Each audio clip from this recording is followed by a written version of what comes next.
Добро утро. Сега, само што завршивме пред вестите еден разговор за здрава исхрана со нутриционистот Цвета Динева и морам да кажам дека јас се импресионирав од количеството на овош и зеленчук кој што мора да се јаде и така натаму.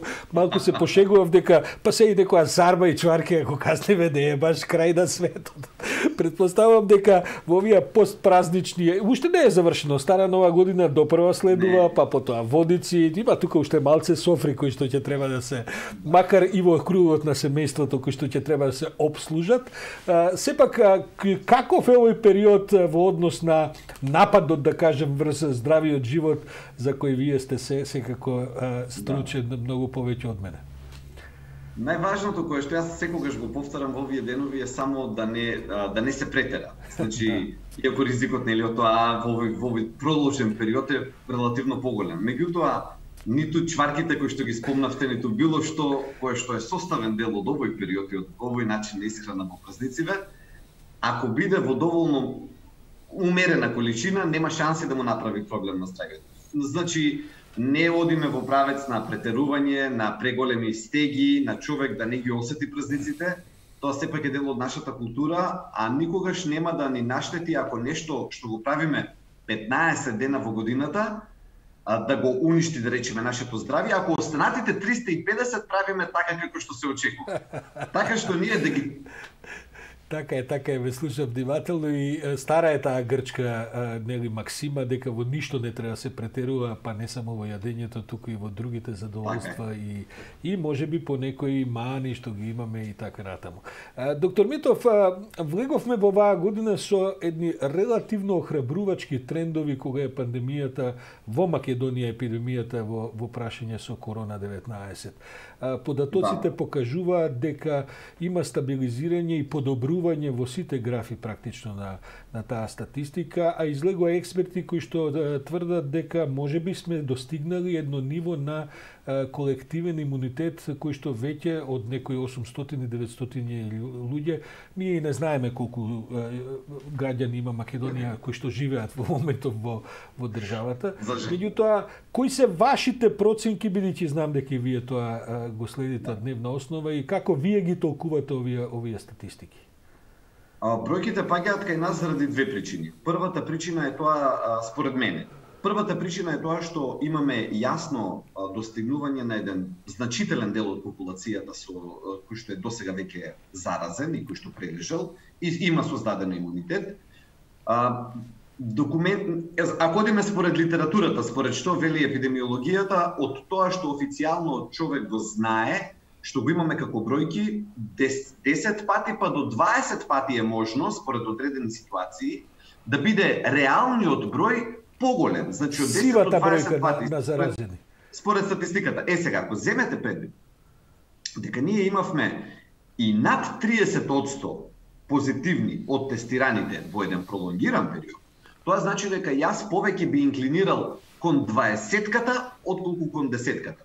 Во тој случај, според таа логика, ние имаме преку 50% од населението кој што го има поминато вирус. И на тој начин, природно е ова кое што го гледаме, ова е природен тек на сама епидемиите следат многу јасен тек, природен тек. И ние сме сега веќе во таа фаза кога врвот најверојатно е поминат и сега одиме кон долу. И вториот момент, секако мерките не се без улога, не се без ефект, значи и самите мерки кои што се ставени во функција, носењето маски, затворење од 18 часот натака на објекти како кафани, ресторани и така натаму, сето тоа си дава свој придонес и мислам дека за сега веќе се побавно и побавно ќе оди заразувањето на остатокот од популацијата и тој дел од популацијата има шанса да биде вакциниран пред да се развие. Не е прв пат да разговараме, сме го правеле тоа и во неколку изминати прилики. Во меѓувреме се чини дека граѓаните научија која е улогата на витамините и редовното нивно конзумирање по природен и по вештачки пат, на страна сите овие шеги за чварките и за сармите, нели? Која нивната улога, меѓутоа се испоставува дека еден витамин, Д витаминот, како клучен за спротивставување на вирусите. И бидејќи дури и површните познавања какви што се моите знаат дека Д витаминот се конзумира најмногу со сончеви зраци и изложеност на сонце, а бидејќи сме во зимо кога сонцето го има малку или премалку и така натаму, луѓето мислам дека се научија да земаат и до овој вештачки медицински Д витамини дневно да го пијат. Која е всушност улогата на Д витаминот, доктор Митов? Убава работа, но и хендикеп на медицината е тоа што година за година толку брзо оди напред, што вие дури ако сте медицинар, само во друга област да работите, можете многу лесно да се најдете во состојба кога знаењето веќе ќе ви биде застарено. Тоа е идеален пример конкретно за витаминот Д, заради тоа што јас во мои студентски денови учев дека витаминот Д пред се е важен за коските и тоа не е така одамна. Кога јас сум го учел тоа, колегите повозрасни од мене учеле исклучиво за некои улоги кај на витаминот Д, кај рахит и такви некои работи, кај мали деца. Меѓутоа, ако човек сака да биде во текст со медицината, а витаминот Д е баш таква убава област, вие ќе видите како тој направи страшен прогрес односно нашето сваќање. Тој си ја врши истата улога, но нашето сваќање се смени. И од централната улога коски, сега неговата централна улога е имунитет. Ние тоа веќе го знаеме дека имунитетот е неговата централна улога. И го носи името имуномодулатор, дека го модулира имуниот систем. Нас не лаже, тоа е една предрасуда, значи старата предрасуда дека тој е одговорен само за коските. Друга предрасуда која што е многу застапена за витаминот Д во Македонија е тоа дека мислиме дека живееме во сончева земја и дека има сонце и дека не треба да се внесува додаток на витамин Д. Впрочем, ако размислиме, колкумина од нас реално се изложија на сонце во минатата година, исклучувајќи ги одморите, бидејќи нели немаше ни одмори. Впрочем, ние во текот на летото кога сонцето е најсилно и со право бегаме од него. Така што реално не се изложуваме. Од искуство мое и од искуство на мои колеги, кога се мери кај пациенти интензивно во крвта ниво на витамин Д, ќе видите дека има страшно ниски нивоа на витамин Д во нашата популација, ако ние живееме во медитеранска земја. Така што треба да се свати дека витаминот Д има клучна улога и дека треба да се надополнува, особено во зимскиот период.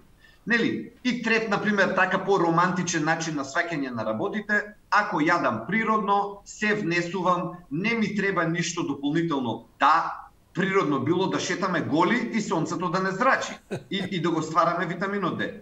Сега сме облечени. Така што витаминот Д не се создава толку лесно и речиси апсолутно неопходно во зимскиот период, особено зборувам, да се земаат тие додатоци. Сега да не се претерува, и тука имаше претерување. 1000 до 2000 единици се чини дека за најголем дел од популацијата е доста. Има таму каде што е особено ниско нивото на витамин Д, но тогаш веќе прво мериме, па после даваме совет колку треба да биде. Од она што јас го знам и што сум го читал и така натаму, со витаминот Д дури е многу тешко да се предозирате. Треба навистина многу да претерате со зимање на овие дополнителни дози за да стигнете веројатно 2-30 пати повеќе од она што може би нормално дневно би го зимале, за да стигнете за да тоа евентуално произведе некаков проблем. Сакам да кажам, нема дури ни штета ако се зема тоа редовно, колку што јас разбирам, може да има само корист. Така е, ама ние толку сме некако индоктринирани од тие пред 30, 40, 50 години, дека витаминот Д може да се претера, може да се наталожи, може калцификати. И сега тоа застарено мислење уште е присутно дури и во стручната јавност. Значи, вие и додите да држите на едно предавање на лекарите, после 10 раци ќе бидат кренати на собраните луѓе на предавањето да прашаат а што е со предозирањето? Значи, ние толку сме исплашени од тоа. А впрочем, сега во една апотека да отидете има тие така наречени дози од по 300.000 единици на болус доза, огромна доза на витамин D, која што луѓе ја зимаат и преживуваат. Значи не е дека се прави некоја катастрофа. Сакам да речам, во овие дози 1000-2000 единици е нешто кое што не може да му има и до 4 и до 5 може да се стаса, но тогаш веќе мора да се надгледува. Мора да се следи ПТХ, парахормон, ниво на калциум и ниво на витамин D во крвта. И ако се следат овие параметри, нема гајле. Доктор Митов, за крајот имаме уште 2-3 минути да ве прашам вашата ординација консултантска, да кажеме, една од најфреквентните, барем на овие дигитални платформи, а претпоставам и во живо и покрај нели короната и така натаму. Што е она што вие имате, бидејќи имате навистина илјадници луѓе со кои комуницирате, за што се загрижени македонските граѓани? Што е она со што најмногу се занимавате? На кои прашања најчесто одговарате на нивните интереси, грижи, барања, совети и така натаму? Мојата работа е најчесто поврзана со хроничните болести или што би рекло на прво место со дијабетот. Значи, за жал кај нас во преддијабетна и во дијабетна состојба има многу луѓе. Тоа е главното нешто со кое што работам и е многу често и е штета да страда толков дел од населението кога само со еден правилен начин на исхрана се разбира, без претерување на ништо, особено не на овошјето, кога може да им се помогне на луѓето да значително да се подобрат параметрите и покрај терапијата или додадено на терапија. Така што тоа е главното нешто кое што го гледам од искуство. Второ, кај нас, а особено сега во овој период, има многу покачување на мастите, така наречена дислипидемија, холестерол, триглицериди, замастеноста на црниот дроб. Тоа се состојби кои што кај нас се извонредно присутни. И тука мислам дека исто може многу да се направи. Не е само и до исхраната. Физичката активност мислам дека е најслабиот дел од нашата здравствена култура. Да се повикам на конкретни податоци, Институтот за јавно здравје мери повремено, прави такви анкети. Нашето население над 50% има изјавено дека, цитирам, буквално нема никаква физичка активност воопшто. И помалку од 10% имаат таква физичка активност која што ние медицински ја сметаме за значајна. И мислам дека таму е всушност реалниот проблем. Вистинската од храната не ни е до толку лоша.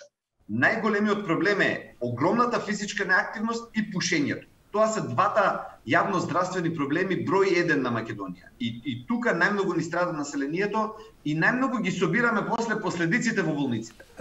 Така што ако тука малку повеќе поработиме, ќе ги растеретиме болниците и тоа за доста краток период, за 2-3 години ќе го видиме ефект. Доктор Александар Митов, како и секоја среда, благодарам и овој пат за извонредно корисниот разговор. Се надевам дека ќе се вратиме во еден момент и во студијата, бидејќи кај идеја ќе почнеме да се вакцинираме, па со овие трендови можеби за 1-2 месеци ќе можеме да седнеме и овдека на столчето од другата страна, бидејќи едно си е Zoom и Webex и не знам што, ама друго си е која ќе се видиме овдека, па малку и ќе се погледаме директно во очи. Ви благодарам и за ова утринско гостување. Ви благодарам и јас.